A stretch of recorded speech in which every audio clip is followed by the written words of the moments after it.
السلام علیکم ورحمۃ اللہ وبرکاتہ۔ ایک تجزیہ ہے جو میں کسی صاحب نے بھیجا ہے، اس کو میں اپنی زبان میں آپ کے سامنے پیش کر رہا ہوں، اور آپ تمام سے یہ درخواست ہے کہ اس کو پلیز ایک پاکستانی کی حیثیت سے سنیے گا، نہ عمران خان کی حمایتی کی وجہ سے، نہ زرداری کی مخالفت میں، نہ نواز شریف کی محبت میں، صرف ایک پاکستانی کی حیثیت سے۔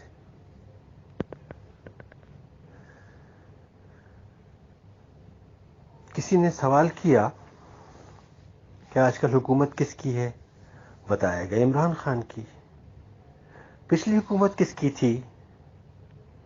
تو میں نے کہا نواز شریف کی، اور اس سے پچھلی زرداری کی۔ پھر بچے نے پوچھا اس سے پچھلی؟ میں نے کہا مشرف کی، اور اس سے پچھلی نواز شریف کی، اور اس سے پچھلی زرداری کی، اور اس سے پچھلی نواز شریف کی، اور اس سے پچھلی زرداری کی۔ وہ پوچھتا گیا اور میں بتاتا گیا۔ آخری سوال حیران کن تھا، جب حکومتیں زرداری اور نواز شریف کرتے رہے تو لوگ پیسوں کا حساب عمران سے کیوں مانگ رہے ہیں؟ اس سوال کا جواب میرے پاس نہیں تھا۔ آپ کے پاس ہے تو بتا دیں۔ عمران خان آخر کیا چاہتا ہے جس کو ہم اور آپ کہہ رہے ہیں پاگل خان، ہٹلر خان، جوٹن خان، زکات خان، کینسر خان، سونامی خان، یہودی خان، طالبان خان، اسٹیبلشمنٹ خان، یہ خان وہ خان؟ کون ہے یہ بندہ جو اتنی ساری آپس میں متضاد برائیوں کا بیک وقت مجموعہ ہے؟ کیا کیا ظلم ڈھائے ہیں اس بندے نے اس ملک پر؟ 65 سال میں اس ملک کا بیڑا ہی غرق کر دیا ہوگا جو اتنے مختلف غلیظ ناموں سے پکارا جاتا ہے۔ اور کون ہے اسے ان ناموں سے پکارنے والے؟ ملک و قوم کے وہ ہمدرد جنہوں نے 65 سال سے اس ملک کو ترقی کا گہوارہ بنانے میں کوئی کسر نہیں چھوڑی۔ وہ زرداری جس نے کبھی بھوکی ننگی قوم کے پیسوں سے گھوڑوں کو مربے نہیں کھلائے۔ وہ شریف خاندان جس نے قوم کی ہڈیوں سے گودا تک نچوڑ کر دنیا میں اربوں ڈالر کے کاروبار نہیں لگائے۔ وہ الطاف بھائی جس نے روشنیوں کے شہر میں 25 سال میں 25,000 لاشیں نہیں گرائیں۔ وہ اسفندیار ولی جس نے پختون قوم کو اس کی تاریخ کے نازک ترین موڑ پر $3.5 کروڑ کے عوض نہیں بیچا۔ وہ فضل الرحمان جس نے بے نظیر سے لے کر مشرف اور زرداری سے لے کر شریفوں تک ہر حکومت میں چند وزارتوں کے لیے اسلام کا پاک نام نہیں بیچا۔ یہ سیٹھی، یہ میر شکیل، افتخار چودھری، میڈیا مالکان، یہ سب کے سب اس کے مخالف آخر کیوں ہوئے؟ کیا اس وجہ سے کہ اس بندے نے قائد اعظم کے پاکستان کو پچھلے 65 سال میں اس حال تک نہیں پہنچایا؟ اور کیا چیز ہے جو اس بندے کو بے چین رکھتی ہے؟ 65 سال کی عمر میں جب لوگ اپنے بچوں کے ساتھ پرسکون وقت گزارنا پسند کرتے ہیں، اس عمر میں یہ بندہ پاکستان کے طول و عرض میں دیوانوں کی طرح پھرتا ہے۔ آخر کیا چاہیے ہے اسے؟ اس کے مخالفین کہتے ہیں کہ اسے وزارت عظمیٰ کی طلب بے چین کیے ہوئے ہے۔ کیا واقعی؟ لیکن آخر وزارت عظمیٰ کی طلب کسی کو کیوں ہوتی ہے؟ پیسے کے لیے؟ شہرت کے لیے؟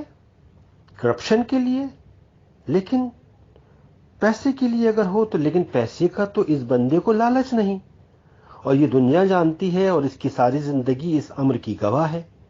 اس نے تو اپنا کرکٹ سے کمایا ہوا اکثر پیسہ بھی اس ملک کے غریبوں کے لیے شوکت خانم ہاسپٹل اور نمل یونیورسٹی میں جھونک دیا۔ پیسہ ہی چاہیے ہوتا تو برطانیہ میں کسی کاؤنٹی ٹیم کی کوچنگ سنبھالتا اور ساتھ ہی کرکٹ میچوں میں کامنٹری سے کروڑوں کماتا۔ پیسہ چاہیے ہوتا تو جمائمہ خان سے طلاق کے عوض ہی برطانوی قوانین کے مطابق اربوں وصول کر سکتا تھا۔ اچھا، شہرت کے لیے چاہیے وزارت عظمیٰ؟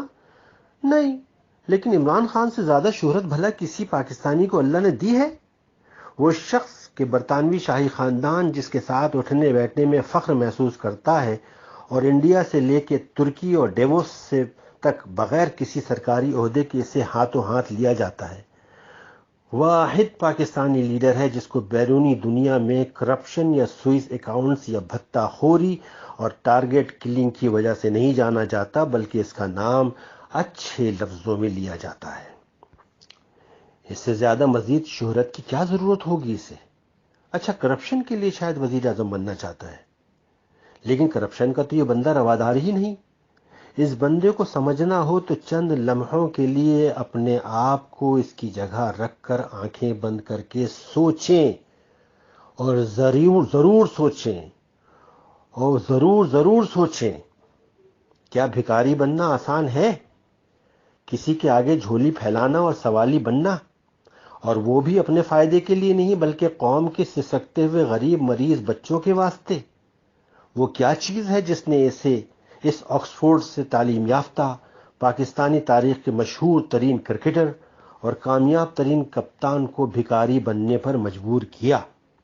گلی گلی، شہر شہر، گاؤں گاؤں اپنی عزت نفس کو پس پشت ڈال کر، جھولی پھیلا کر بھکاری بننے پر مجبور کیا۔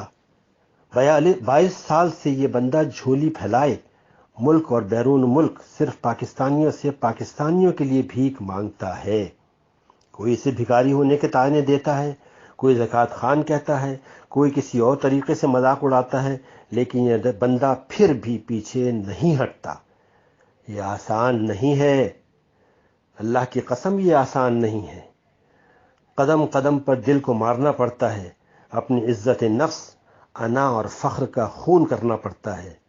یقین نہ آئے تو کبھی یہ کر کے دیکھ لیں، جھولی پھیلا کر کسی دن لوگوں کے سامنے کھڑے ہوں، اور وہ بھی اپنے لیے نہیں، دوسروں کے لیے۔